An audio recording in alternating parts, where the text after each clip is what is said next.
еще мигает, еще активно. Вот и видно, вот. Это плата самоликвидации.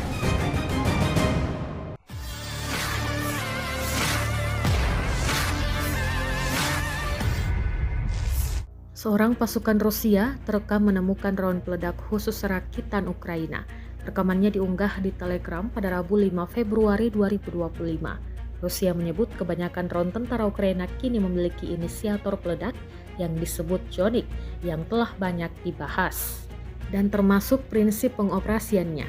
Selain giroskop, sensor target magnetik yang dirancang untuk gerakan jungkir balik perubahan medan magnet, ada juga fungsi detonasi ketika resistensi rangkaian berubah. Oleh karena itu, bila baterai dilepas atau kabel termasuk detonator dipotong, ledakan dapat terjadi.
Download Tribun X sekarang, menghadirkan lokal menjadi Indonesia.